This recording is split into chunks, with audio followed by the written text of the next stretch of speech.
programa Saúde Comunitária na TV Comunitária, debatendo hoje mais um tema de saúde relevante dentro da medicina brasileira. Tema dessa noite, depressão, e recebendo a doutora Tânia Novaretti, médica neuropsiquiatra. Tânia, é um prazer tê-la conosco e a primeira pergunta do nosso programa, o que é depressão? Boa noite. Boa noite, Tânia. Tânia. Estar aqui. Realmente é um assunto palpitante, é um assunto de muito interesse. E essa pergunta é a pergunta mais importante de todas. Porque depressão é uma palavra que hoje é uma palavra que se esvaziou. E quando a gente usa essa palavra, a gente tem que dizer exatamente como está usando, para não correr o risco de que uma pessoa que use a palavra de uma forma diferente interprete erroneamente aquilo que a gente está falando. Muitas vezes nós chamamos tristeza de depressão. Hoje eu estou numa deprê danada, acordei deprimido. E na doença depressiva, a tristeza é um sintoma. Existem muitos outros sintomas e a depressão é uma doença que tem como doença uma característica interessante. Ela é uma doença do organismo como um todo. Ela afeta nosso humor, afeta nosso apetite, afeta nossa maneira de ver a vida, afeta nosso ânimo, ela faz com que nós percamos o interesse pelas coisas que mais nos davam prazer, ela faz com que a gente olhe a vida com uma lente de aumento bem negra e tudo que era de uma forma fácil, que nós levávamos com tranquilidade, ela começa a ser conduzida de uma maneira muito difícil. Então, a definição de depressão é uma doença do cérebro, a doença depressiva é uma doença do cérebro e da mente que afeta com o organismo como um todo e traz sintomas não só emocionais, mas também físicos. Tânia, qual seria a prevalência, qual a incidência da depressão no mundo? Quantas pessoas são acometidas com esse mal? Os trabalhos de incidência e prevalência são trabalhos muito difíceis de serem conduzidos, porque existem vários tipos de depressão e se nós somarmos todos os tipos juntos, a gente tem um tipo de incidência. Se buscarmos um quadro mais grave, nós teremos outro tipo de incidência. O que se sabe todos nós podemos ter depressão em qualquer momento da nossa vida, nós temos um risco de 20% de termos depressão. Então, durante a vida toda, o nosso risco é de 20%. E a incidência varia entre 15% e 25%, dependendo das pesquisas e dependendo da faixa etária do paciente. Qual seria a faixa etária mais acometida? Bem, quanto ao sexo, o sexo mais acometido é o sexo feminino. Isso parece ter a ver com a parte hormonal, porque nos extremos de idade, na juventude, antes da puberdade e na velhice extrema, essa diferença desaparece praticamente. E a depressão é uma doença do adulto jovem, então a maior incidência ela se encontra na faixa etária de adulto jovem, embora ela não caia muito. Então o que a gente esperaria? Se a maior incidência é no adulto jovem, ela iria caindo com o passar do tempo, porque as pessoas iriam falecendo. Perfeito. Né? Isso não acontece. Então parece que existe uma taxa de novos quadros depressivos em todas as faixas etárias. Casos novos. De casos novos, que manteria esse padrão desde a depressão na infância até a depressão no idoso. Até a idade mais avançada. Mais avançada. Eu gostaria de perguntar para você agora, o que nos faz pensar nesse distúrbio e como afastar então ou não afirmar o diagnóstico de depressão quando estamos diante de um distúrbio clínico? Isso. Muitas vezes o paciente pergunta isso, né? Ele foi ao clínico com uma queixa, ele tinha pouca tristeza e o clínico ouviu as queixas dele e disse: você tem depressão. E ele diz assim: como o senhor sabe? Ninguém rotula alguém de deprimido sem que hajam características do quadro depressivo. A depressão é feita, o diagnóstico da depressão é essencialmente clínico. Então, o paciente tem queixas, essas queixas elas são avaliadas e se o paciente preencher um determinado número de queixas com a necessidade da intensidade e do tempo exigidos, a gente faz diagnóstico de depressão. Quais seriam então esses sintomas da depressão? O paciente apresentaria uma série de sintomas que, uma vez relatados ao médico, levantariam a hipótese de depressão. Primeiro, esses sintomas não podem ocorrer durante um tempo menor do que 15 dias. Se nós tivermos esses sintomas durante 2 semanas, nós podemos resolver o problema que causou aquilo e nós não precisamos de um medicamento. Então, a primeira coisa é, a gente faz diagnóstico de depressão, da doença depressiva, se os sintomas estiverem pelo menos há 15 dias ocorrendo. O primeiro sintoma é tristeza. Tristeza muito grande. A tristeza da depressão é a tristeza semelhante ao luto. É uma tristeza muito importante. Alguns pacientes têm choro, outros pacientes não. Às vezes a tristeza, ela é não sentida como tristeza, mas como raiva, como irritação, como uma agitação psicomotora, principalmente nos adolescentes. Então aquele adolescente que bate porta, irritado, ele pode estar deprimido, embora ele não esteja aparentemente triste. E qual seria a diferença da tristeza e da melancolia? A melancolia, bem, essa é outra palavra difícil se a gente não disser que ela é médica. Do ponto de vista médico, a melancolia é o nome que a gente dá para uma depressão especial, hoje chamada de depressão maior, antigamente de depressão melancólica, de depressão endógena. Perfeito. É a tristeza que é a maior tristeza de todas, onde tudo perde a cor, onde nada mais faz sentido para o paciente. Um desânimo terrível, um desânimo que a pessoa não tem coragem de tomar banho de tão desanimada, que ela não tem coragem de ir para o trabalho, ela fica prostrada na cama. Não faz as suas atividades. Nenhuma atividade, não consegue fazer. Ausência do trabalho, Isso. da escola, da faculdade, dos compromissos sociais. Exatamente, deitado o tempo todo. Em algumas pessoas essa situação se inverte. Em vez de desânimo, ela tem inquietação. Ela anda de um lado para o outro, senta, levanta, mas é uma inquietação não produtiva. A pessoa fica sem conseguir ter nenhuma produtividade nessa inquietação. Em adolescentes também, no lugar do desânimo, a gente tem inquietação, embora outros tenham muito desânimo, fiquem prostrados na cama. Depois, perda do interesse e prazer em atividades que antigamente davam prazer, incluindo atividade sexual. A gente vê algumas vezes homens deprimidos que vão procurar urologista se queixando de impotência e, na verdade, eles têm perda do interesse sexual, que nós chamamos em medicina, na linguagem técnica, perda da libido. A perda de interesse em coisas prazerosas é característica da depressão. Depois, dificuldade de se animar. Você pode fazer o que for, convidar o deprimido para a melhor coisa do mundo, que ele não consegue se animar. Enquanto a gente consegue se animar, nós temos chance de conseguir uma saída espontânea do quadro depressivo e ele não é tão grave. Alterações do sono e do apetite. Na maioria das vezes a comida é intragável e a gente não dorme. Ou, mais clássico ainda na depressão, a pessoa ela acorda às 3 da madrugada, às 4 da madrugada e não consegue dormir mais. Algumas vezes essa é a chamada depressão típica, algumas vezes a depressão é atípica e ao invés de não dormir e não comer, a pessoa come desesperadamente, sem nenhum prazer e dorme e fica apática. E por último, ideia de que a vida não tem valor. Ideias de que morrer seria melhor, às vezes até medo da morte, mas que a vida perde o sentido. De menos-valia. De menos-valia, de morte, suicídio e culminando como tentativa de suicídio. Tânia, então seriam as formas de hipertensão, de depressão, baseada nas apresentações dos sintomas. Isso, do quadro clínico do paciente. Sintomas depressivos podem acompanhar também acidente vascular cerebral, deficiência de vitamina, doença de Parkinson, uso de drogas. Como é que você consegue diferenciar a depressão primária cerebral, quer dizer, sem uma outra causa aparente dessas associadas a sintomas depressivos? Isso é uma questão importantíssima, muito importante mesmo.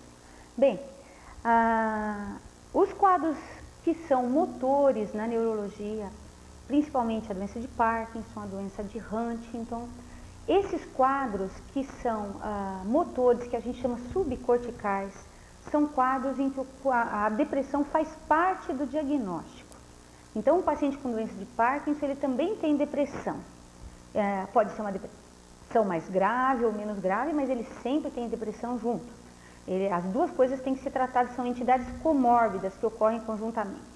Em alguns derrames, em alguns acidentes vasculares cerebrais, principalmente nos derrames que cursam com uma plegia, com uma paralisia do lado direito do corpo, a gente tem acompanhando o quadro depressivo. Então, nos derrames, faz parte desse quadro também, o quadro depressivo. E nas doenças da tireoide, algumas vezes o paciente com uma doença de tireoide, ele fica apático, lerdo, lento, e ele vem tomando um antidepressivo por muito tempo sem melhorar. Daí alguém pede um exame de tireoide. Faz o tratamento do problema da tireoide, e acaba resolvendo a depressão. Só a depressão. As drogas, a droga maior, mais quente de causar quadro depressivo é a flunarizina, entre as drogas que a gente usa demais. Na prevenção de quadros de enxaqueca. De enxaqueca, de labirintite, né?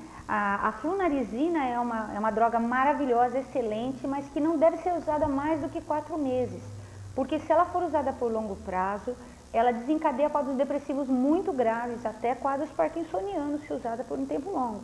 Eu vou até falar os nomes comerciais porque são drogas muito usadas e que os pacientes banalizam. Eles acham que isso aí nem é remédio, são drogas muito simples. Então, que são o Vertix, o Flunarin, o Vertizine, o Sibelium. São medicações que a gente tem que usar, elas são preciosas para algumas coisas, como o Dr. Milton falou, para enxaqueca, para labirintopatias, mas elas são medicações para serem usadas por pouco tempo, porque elas podem desencadear. Pouco tempo, senão viria uma depressão a seguir. Exatamente. Tânia, um tema interessante agora, que a depressão, é falar da origem da depressão. Quais seriam as causas, aspectos bioquímicos, moleculares, psicológicos? Os aspectos bioquímicos estão envolvidos, os neurotransmissores, os hormônios. O que efetivamente hoje já se tem levantado na literatura como causa ou causas de depressão? Bem, vamos tentar fazer um painel cerebral disso. Começar pelos hormônios. Por exemplo, ou neurotransmissores. Tá joia. Se nós fôssemos fazer um painel cerebral, a gente colocaria assim. Aqui em cima estão os eventos da vida, aqui no meio está a nossa parte orgânica. E como um filtro desses eventos da vida e da nossa parte orgânica, a gente teria a nossa maneira de ser, nossa capacidade de adaptação. Na nossa parte orgânica, nós temos alterações genéticas na produção de substâncias que são transmissoras, chamadas neurotransmissores. Na depressão estão envolvidos principalmente 2 neurotransmissores, a serotonina, uma amina cerebral, e a noradrenalina, que nós chamamos, o leigo chama de adrenalina comumente, tá? Esses 2 neurotransmissores, eles seriam os responsáveis pelo nosso humor. Em algumas depressões, as pessoas fabricam mal geneticamente esses neurotransmissores, são as depressões maiores. Quando existe um ciclo dentro do cérebro, a produção desses hormônios também, desses neurotransmissores também é cíclica. Então, no ciclo feminino, na puberdade, no ciclo menstrual, a gente tem uma produção cíclica também desses neurotransmissores. E isso faz com que as mulheres corram mais riscos de terem quadros depressivos, porque elas têm um ciclo maior hormonal e com isso elas ciclam mais os neurotransmissores. As mulheres que não têm genética para depressão, elas ficam só mais mal-humoradas, mais chatas, e esse dado é de bruxas. Importante, que nós fizemos um levantamento de literatura. Você poderia ter até 300 mulheres por 100 mil com depressão, para quase o dobro, 600, né? 300 para homens e 600 para mulheres, quer dizer, mostrando uma prevalência maior para o sexo feminino, talvez aí pelas alterações hormonais. De neurotransmissão. E o sono, privação do sono, o que tem de ligação com a depressão? O sono é o bem mais precioso da gente. Esses neurotransmissores, a serotonina, ela é produzida numa região cerebral chamada tronco cerebral e principalmente em regiões dos núcleos do tronco cerebral, e a noradrenalina é produzida numa região também do tronco cerebral chamada locus ceruleus. Essas regiões têm um ritmo chamado ritmo circadiano, que é um ritmo que segue o dia e a noite. O sono é o mais delicado dos aparatos do nosso organismo. Durante o sono, a gente aparentemente repousa, mas nesse período são feitas toda a nossa estrutura hormonal é feita uma reparação do nosso organismo das coisas que aconteceram durante o dia, nossa parte imunológica é muito ativa. E o que se sabe é, pacientes com transtornos de sono, eles têm maiores transtornos depressivos. E pacientes com depressão têm transtornos de sono importantes. Principalmente numa fase do sono muito importante, que é a fase do sono dos sonhos, chamada fase REM. Nessa fase, a gente tem movimentos rápidos dos olhos, então movimentos oculares rápidos, MOR em português, e Rapid Eye Movement, REM em inglês. Né? Essa fase parece que o sono profundo, que é o chamado sono não REM, na pessoa deprimida ele está muito encurtado e o sono REM aumenta. Então, o sono REM é um sono superficial, então a pessoa acordaria cansada, teria um sono superficial que acorda logo. Enquanto nos pacientes que têm alterações do sono REM com encurtamento do sono REM, existe um maior número de deprimidos. Então, parece que a depressão causa uma outra alteração no sono que não a mesma que o transtorno do sono leva à depressão. Né? O que a gente sabe é, o paciente que não sonha, quer dizer, aquele que primariamente teria uma alteração do sono REM, ele fica extremamente irritado, ele tem transtornos de memória importantes e tem transtornos de humor. Um quadro semelhante à depressão que se resolve quando você resolve o sono dele. Tanto que se o seu paciente deprimido tem como queixa muito importante o distúrbio do sono, e quase só o distúrbio do sono, você tem que fazer um eletro de sono, uma polissonografia, para avaliar se na verdade ele não tem um quadro depressivo, e sim um transtorno de sono que está imitando um quadro depressivo. Perfeito. Naquilo que você me colocou de doenças que podem parecer depressão, os transtornos de sono também podem fazer isso daí. A história familiar, quando você faz o diagnóstico ou pensa no diagnóstico de depressão, o que ela efetivamente é importante no momento em que você está pensando no diagnóstico de depressão? Ela é importantíssima, principalmente na depressão que recidiva, na depressão que você vai fazer profilaxia a longo prazo.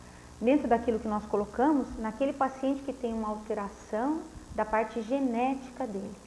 Então, a depressão é uma doença que tem uma incidência familiar. Bases genéticas. Isso, alguns tipos, até com a tipagem genética bem estabelecido, por exemplo, o transtorno bipolar, que é uma depressão em que o paciente tem dois polos, ele tem uma fase de depressão e uma fase de euforia.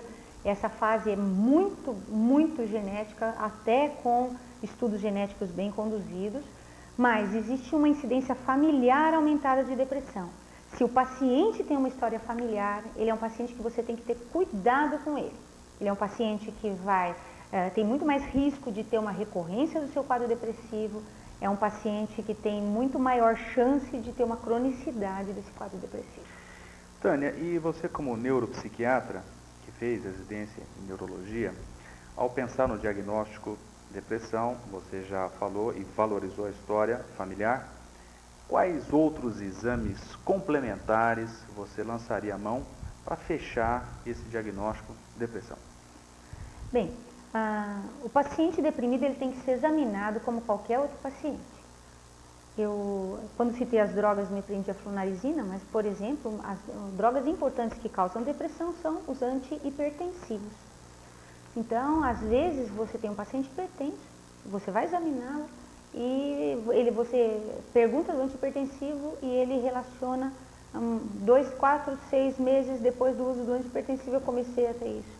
Começa a pensar nisso. Então, um exame clínico muito bem feito, palpar a tireoide e principalmente buscar doenças neurológicas, que isso você afastaria com o exame clínico. Né? Depois, de avaliação laboratorial, principalmente tireoide.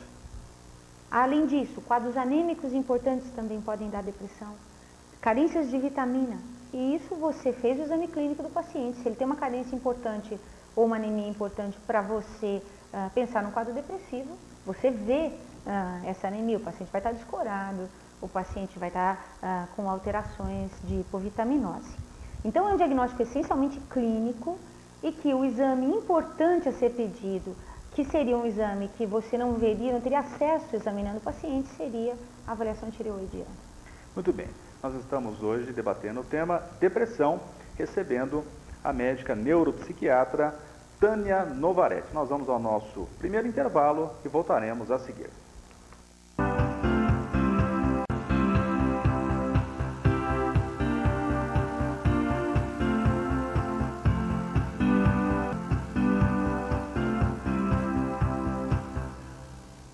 Programa Saúde Comunitária na TV Comunitária, recebendo a doutora Tânia Novaretti, médica neuropsiquiatra. Tema de hoje da discussão, depressão.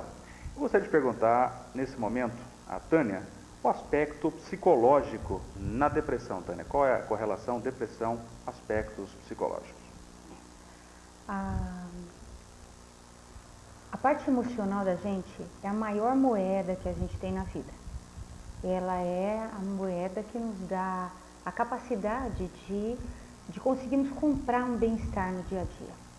Então, o que nós sabemos hoje? Que pessoas que têm uma dificuldade muito grande de se adaptarem, pessoas que são muito rígidas, pessoas que têm muito pouco jogo de cintura, pessoas que engessam valores e, apesar das coisas terem mudado, não conseguem se desprender dos seus valores, pessoas que são muito magoadas, que sentem que as pessoas não as tratam como elas deveriam ser tratadas, essas pessoas têm menos defesas contra a possibilidade de terem um quadro depressivo. Então, uma pessoa que consiga ter um nível de solidariedade maior, que consiga dar mais risadas, que consiga ter mais envolvimentos no seu dia a dia, que consiga ser mais produtiva afetivamente, ela pode ter uma carga genética muito grande, mas ela vai ter uma proteção, uma moeda de proteção. Atenuado isso, por esse envolvimento social com atividades de produção. Exatamente. Então nós vemos às vezes famílias com quadros depressivos que a família toda é deprimida. E tem uma pessoa que acaba sendo o cuidador da família toda que escapou, né? E o que tem de diferente nessa pessoa que tem uma genética muito semelhante? Ela tem uma estrutura emocional em que ela releva mais as coisas, em que ela sofre menos, né? Cada vez que nós sofremos, hoje se acha que nós consumimos neurotransmissores. Então, quando nós nos vemos frente a situações sem solução, nós consumimos aquele neurotransmissor precioso que era para o nosso dia a dia. Então, se nós nos vemos em situação sem solução por qualquer bobagem, nós estamos gastando uma gasolina preciosa do nosso cérebro, né? Algumas pessoas falam assim, eu tomei medicamentos, depois eu mudei para determinada religião, eu comecei a trabalhar em alguma atividade beneficente, eu fui trabalhar e eu nunca mais tomei nenhum remédio. E a parte neuroquímica do cérebro dessa pessoa continua a mesma. A genética mesmo. É a mesma. Essa pessoa não tinha uma neuroquímica tão ruim. Ela tinha uma postura perante a vida ruim que talvez levasse a um desgaste cerebral muito maior, né? Eu sempre digo que da mesma maneira como a gente aprende matemática, português, a gente tinha que tentar aprender a viver melhor. Porque isso seria uma garantia de conseguir ter menos quadros depressivos. Algumas vezes, por melhor que a gente seja, a vida nos dá um arrastapé, né? Por exemplo, uma perda de um ente querido, uma perda de emprego no momento que a gente não podia perder, né? Perdas muito importantes, um acidente com que a gente ampute um membro, com que a gente passe por uma doença muito grave, um estresse muito grande, seja emocional, como a doença de um filho, seja um estresse físico, como uma doença nossa mesmo, um câncer, uma cirurgia cardíaca. E a gente não tem como, a nossa genética vai ser testada aí. E daí tudo bem, vamos ficar deprimidos, vamos sarar e vamos ver como é que nós recuperamos a nossa vida. A gente também não pode colocar em cima da gente toda a competência de reger a nossa história, tem coisas que não dependem da gente. Mas, no dia a dia, para isso a gente não devia se desgastar no dia a dia. Devia guardar essa gasolina preciosa para momentos de estresse que a vida nos forneça ou para a gente passar num momento em que a nossa genética exija isso da gente. Tânia, uma correlação interessante seria a síndrome do pânico, tão comentada hoje, e depressão. Qual é a sua visão dessa correlação depressão e síndrome do pânico? Maravilha. A doença do pânico, a síndrome do pânico, ela faz parte dos transtornos ansiosos. A depressão faz parte dos transtornos afetivos. Nos transtornos ansiosos, a gente tem a ansiedade generalizada, as fobias, a ansiedade aguda, que é chamada de síndrome do pânico. Os transtornos ansiosos, eles muitas vezes causam depressão. A pessoa começa tendo uma ansiedade, então uma crise de pânico. Você está bem lá batendo papo com seus amigos, de repente você começa a ter uma sensação de que você vai morrer, um formigamento na mão, no rosto, uma batedeira, uma falta de respiração, você tem que sair de lá correndo, você vai correndo para o hospital e aquilo passa e você fica numa insegurança de que ele vai voltar daqui a pouco. Se essa crise se repetir, então você foi ao cardiologista, fez todos os exames, você não tem nada. Encontrado. Daí você vai no clínico, pesquisa tireoide, pesquisa nada encontrado. E as crises se repetem. E daí você não tem mais coragem de ir naquele barzinho que você estava a hora que você teve a crise. Depois, se você teve uma crise na madrugada, você não tem mais coragem de dormir. Você vai alterando, se você teve comendo, a comida começa a ser um problema, você começa a ingerir cada vez menos alimento, você começa a ter privações físicas. Estilo de vida. Isso. E você entra num quadro depressivo. Outras vezes, a depressão tem junto muita ansiedade. E quando essa ansiedade fica muito aguda, a pessoa pode ter crise de pânico. Não síndrome do pânico, mas crises de pânico. Essas entidades, elas estão mais próximas do que coincidência. Quando isso acontece, a gente diz que elas são comórbidas. Elas costumam andar de mãos dadas. Algumas pessoas têm só depressão e não tem nada de ansiedade. Outras pessoas têm só pânico e não tem nada de depressão.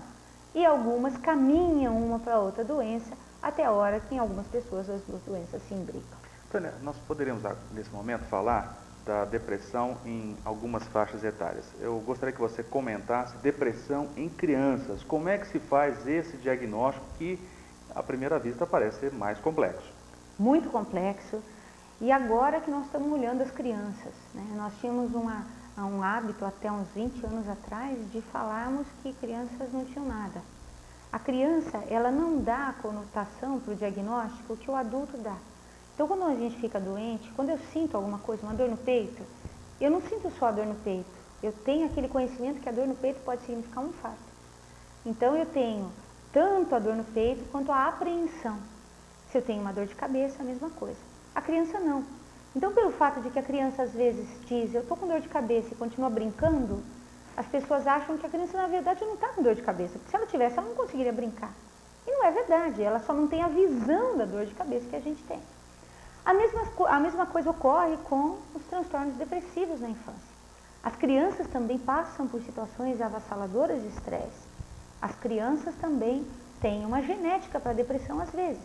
Então, por exemplo, separação dos pais, por exemplo, a mudança de casa, por exemplo, a mudança do amiguinho do lado que era importante do vizinho, uma perda que para os pais pode ser muito pequena.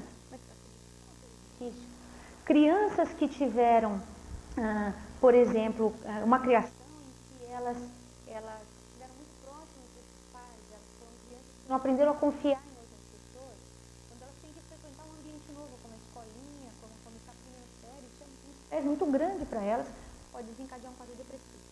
No cérebro em formação, o quadro não é igual ao do adulto. Então, a criança, ela costuma ter transtornos de aprendizado quando ela está deprimida. Então, uma criança que foi examinada pelo médico e não tem nenhum motivo para não aprender, ela pode não aprender porque ela está deprimida. Uma criança que prefira não brincar, ela pode preferir não brincar porque ela não tem ânimo de brincar. Ela tem um quadro depressivo. Então, a depressão na infância tem muito de perda do apetite. Então, aquelas crianças que você não consegue fazê-las comer de jeito algum, a não ser que seja uma comida muito prazerosa. A criança que vive de um chocolate por dia. Transtornos do sono importantes. Crianças que os pais vão dormir porque caem de sono e elas ficam lá pulando na cama ainda. Crianças muito agitadas e que se irritam por qualquer coisa. Essas crianças podem estar deprimidas. Muito bem.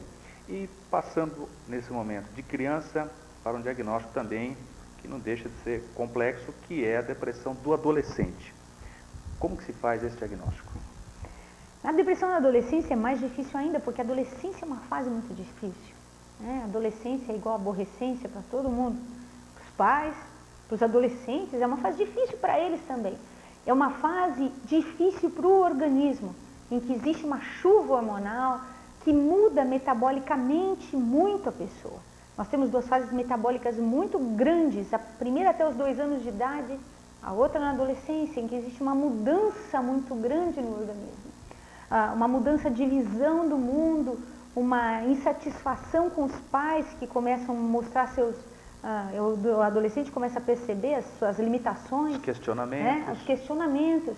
Então, muitas vezes, a depressão na adolescência ela é sentida como uma chatice do adolescente, como uma irritabilidade, como uma coisa própria da adolescência. E mais ainda, ela é um quadro que não é igual ao do adulto.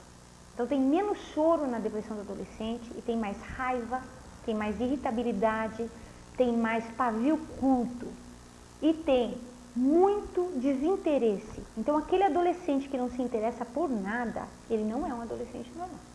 Porque ele pode não se interessar pela escola, mas ser um brilhante atleta, tocar guitarra muito bem, adorar ficar na internet. E ele tem um interesse, um prazer. Aquele adolescente que não se interessa por nada, que fica em casa o tempo todo, em geral, as meninas comendo e os meninos bebendo, porque o álcool nessa fase, quando ele é experimentado pelo adolescente, o adolescente que está deprimido, ele pode ter momentaneamente uma melhora do quadro dele na euforia que o álcool causa. Então, o adolescente que bebe demais, ele pode estar deprimido. As drogas mais euforizantes, como a cocaína, são drogas que têm um efeito medicamentoso, nós não podemos negar. Elas dão uma euforia que no adolescente deprimido fazem com que aquele mal-estar que ele estava se transforme numa volta ao normal praticamente, não se sentir bem. E daí ele vai continuar buscando esse remédio que ele encontrou. Muito bem. E agora, passando ao idoso. Nós temos um dado que os sintomas psiquiátricos que mais acometem a população idosa estariam com depressão 15%, a hipocondria 14%, desconfiança exagerada 17%, ideação persecutória, ideias de que alguém o persegue, em torno de 4%. Ou seja, a depressão, mais uma vez, é bem prevalente na faixa etária avançada, ou seja, a pessoa, depois que passa dos seus 50 anos, também é acometida pela depressão.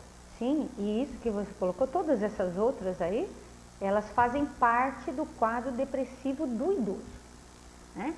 A depressão no idoso, em geral, ela é uma recorrência da depressão no jovem. O deprimido também fica velho. Ele começa jovem, vem recorrendo. Então, essa não seria uma depressão do idoso, seria uma depressão no idoso. Agora, existe uma depressão que começa depois dos 50, em algumas pesquisas, mas hoje mais depois dos 60 anos, que seria chamada depressão do idoso, que é uma depressão gravíssima. Somente 1/3 dos idosos se recupera desse quadro depressivo. Se não tratada, ela vai às vezes para a demência, traz o que o leigo chama de esclerose, o paciente demencia, o idoso demencia. E ela está relacionada a alterações vasculares.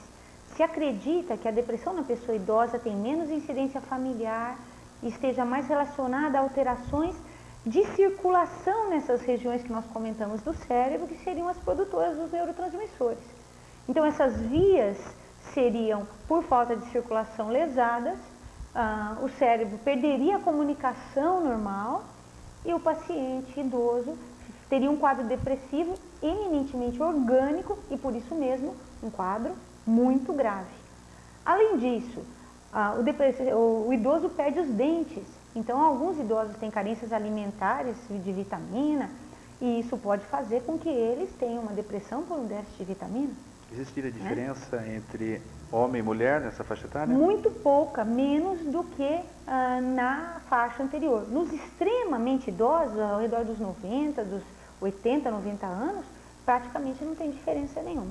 Que os homens também, né, morrem muito mais que as mulheres, então acaba sobrando mais mulheres deprimidas. Bom, e vamos falar então agora da gestante, que é um ciclo que há uma série de alterações hormonais que a mulher passa por 9 meses. E qual é a relação da gestação com o aparecimento da depressão? A gestação, em geral, ela melhora quadros depressivos e que já estão instalados.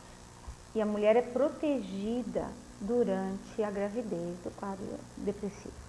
Então, da mesma maneira que na hora que nós ovulamos, no meio do ciclo, nós temos uma melhora, então a mulher vai ao médico, ela conta, eu fico bem assim, 10 dias depois da menstruação e até 10 dias antes. Eu tenho 10 dias bons no meu mês, que é a fase que eu tenho uma quantidade alta de hormônio, isso estabiliza bem meu cérebro.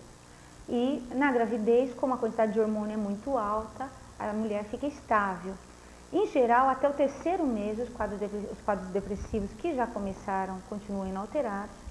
E as mulheres que não estavam deprimidas podem deprimir nesse período. Elas são mais vulneráveis. Depois do terceiro mês, a tendência é estabilizar os quadros depressivos e não existirem novos quadros. Agora, isso tudo acaba quando o neném nasce. A hora que a gente tira a placenta, a gente tem uma queda aguda, uma queda abrupta de hormônio e a gente tem alta chance de ter quadros depressivos muito graves.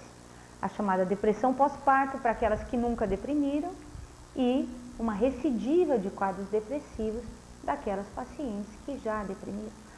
Se uma paciente teve uma depressão pós-parto, no primeiro parto, provavelmente ela vai ter no segundo, ela vai ter no terceiro, quadros mais graves. Então, o que é que se faz? O neném nasceu, você já entra com um antidepressivo. Você previne, né? Normalmente, até o neném nascer, ela não vai ter depressão. Os antidepressivos, principalmente o antidepressivo tricíclico, são medicamentos muito velhos.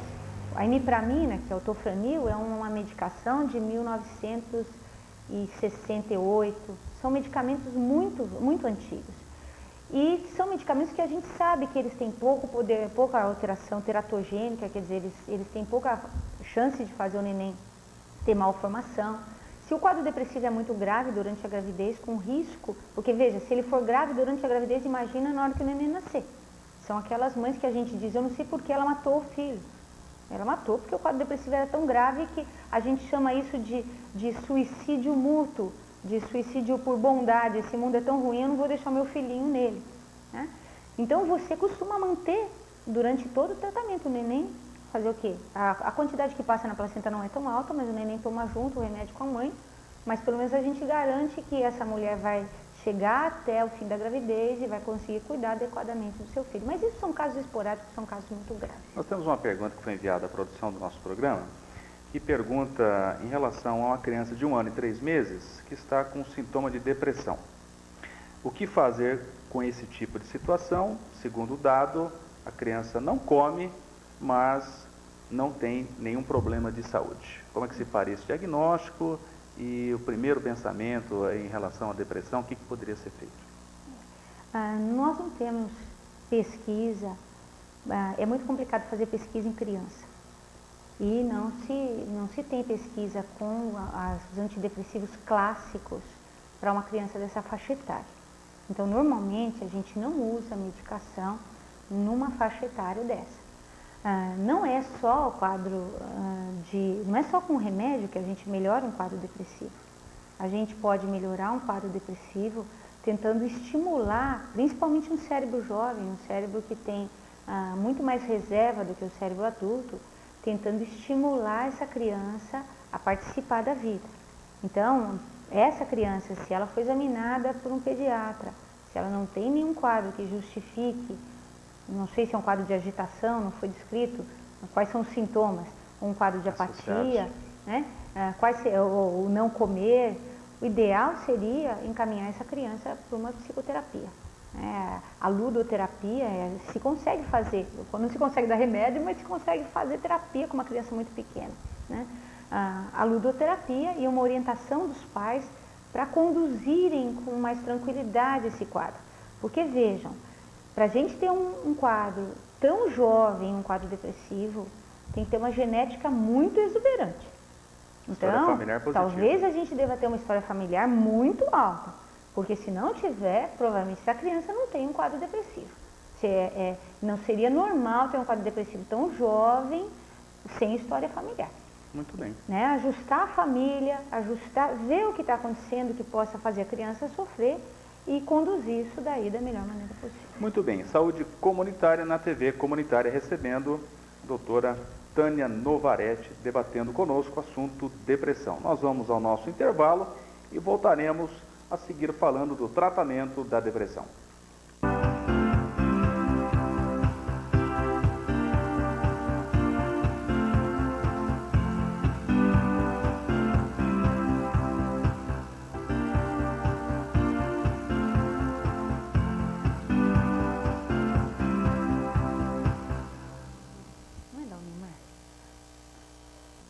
Programa Saúde Comunitária na TV Comunitária, debatendo o tema depressão, recebendo a doutora Tânia Novaretti, médica neuropsiquiatra. Nós vamos agora, nesse intervalo, falarmos do tratamento. E antes de falarmos do tratamento, eu gostaria de perguntar a Tânia, exames complementares devem ser solicitados no diagnóstico, além da história que você falou no primeiro intervalo? A tomografia computadorizada é importante, o eletroencefalograma é importante, a ressonância nuclear magnética é importante, esses exames devem ser solicitados? Quem me dera. Bem, nós conversamos que a depressão é uma doença neuroquímica. Então, para que a gente fosse fazer um diagnóstico, nós precisaríamos de um exame que mostrasse a química cerebral. O exame que se tem em pesquisa é a dosagem da serotonina e da noradrenalina no líquido da espinha. Se faz isso em rato, deprimido, em chimpanzé, em humanos ainda não se faz. Então, nenhum outro exame faz diagnóstico de depressão. Então, ressonância magnética não faz diagnóstico de depressão, eletroencefalograma não faz diagnóstico de depressão, raio-x de crânio não faz, tomografia computadorizada, angiografia não faz. Só aumenta o custo do tratamento. E são exames que têm que estar normais para a gente estar deprimido, porque a depressão não está lá. Se eles estiverem alterados, não tem nada a ver com o quadro depressivo, que é um quadro neuroquímico. Perfeito. Tratamento inicial começa por não drogas. Qual é o papel, então, do tratamento em que ainda não se pensou, não se cogitou o uso de uma medicação no tratamento inicial da depressão? Quando é que a gente pensa em não usar drogas no quadro depressivo? Primeiro, quando as drogas podem fazer mais mal do que bem. Então, por exemplo, na pergunta que foi feita de uma criança, usar uma droga no cérebro em desenvolvimento tem que ter um motivo muito importante para que se use, né? Esse é um primeiro ponto. Depois, quando não se pode usar droga, por exemplo, um paciente cardiopata grave, um problema cardíaco muito grave, problemas físicos que façam com que nós não possamos usar droga. Nós vamos até discutir depois que tem outras terapêuticas, como por exemplo a eletroconvulsoterapia, o eletrochoque, que algumas pessoas têm medo de ouvir falar. Outras coisas, pacientes que tiveram um desencadeante, que eles poderiam ter lidado melhor com aquele desencadeante. Então, uma separação, durante o período de separação eu fiquei deprimido, uma perda de emprego, em que uma psicoterapia e uma mudança da abordagem pode fazer com que o quadro depressivo melhore.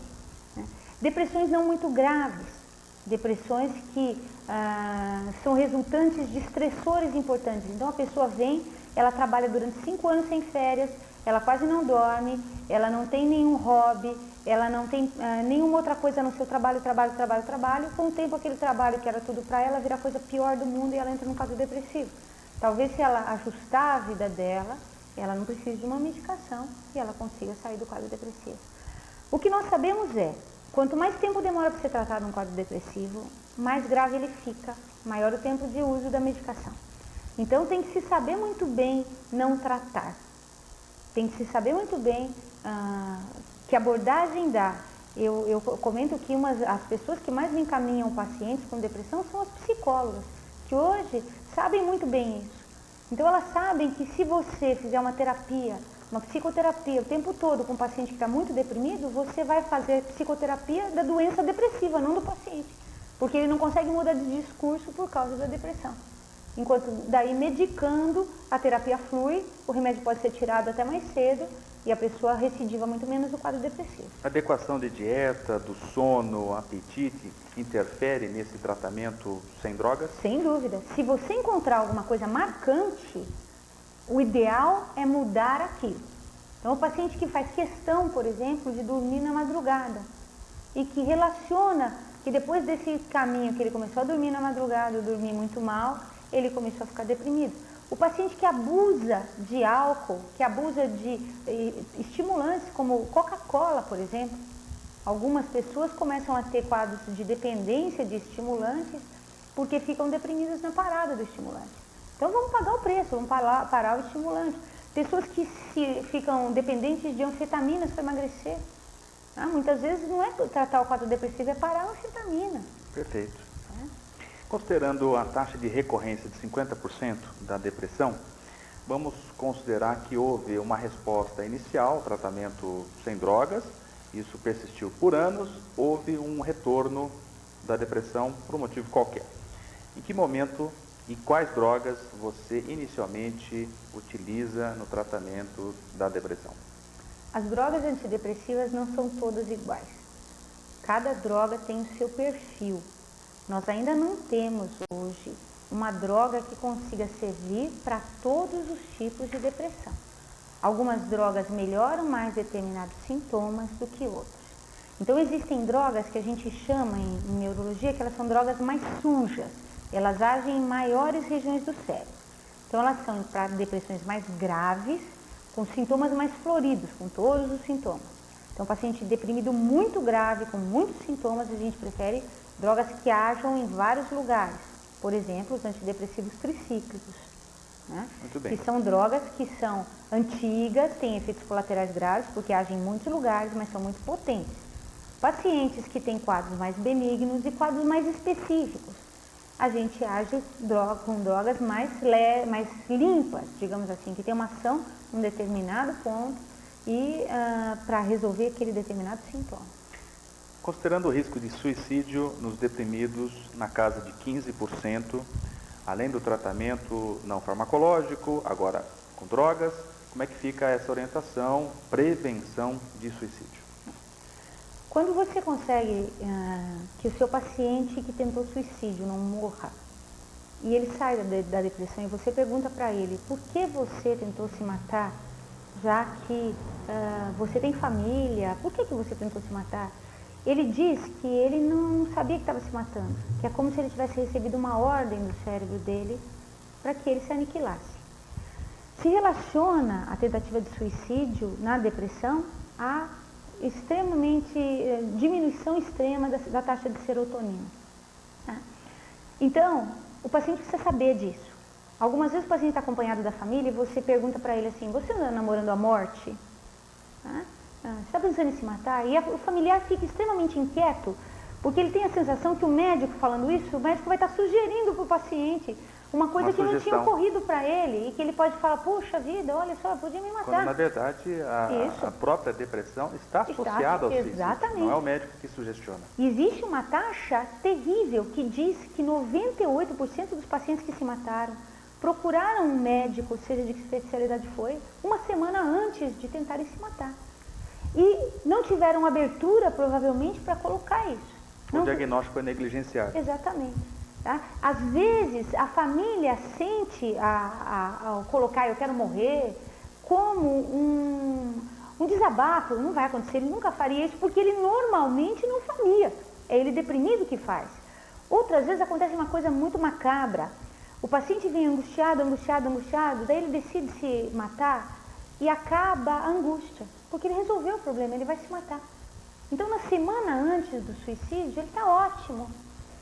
Ele está bem, ele volta a sorrir, ele se despede das pessoas, ele põe as contas dele em dia. E a família fala, puxa, ele está melhorando. E ele se mata.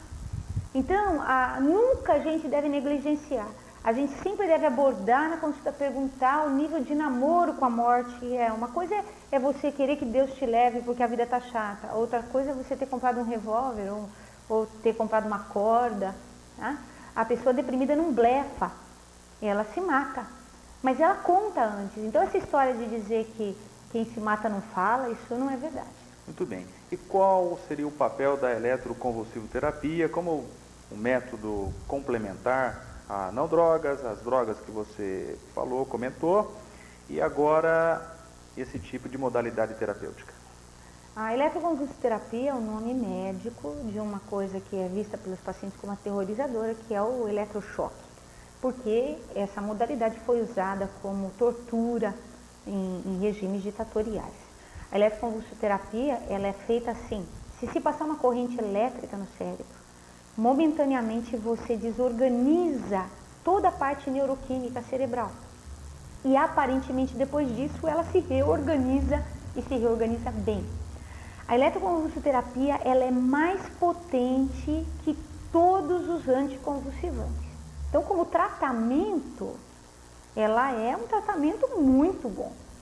A questão é, ela dá um distúrbio de memória, ela tem efeitos colaterais também, né? Ela dá um distúrbio de memória importante, ela é um tratamento que é um pouco aversivo para nós, apesar de hoje ser feita com anestesia.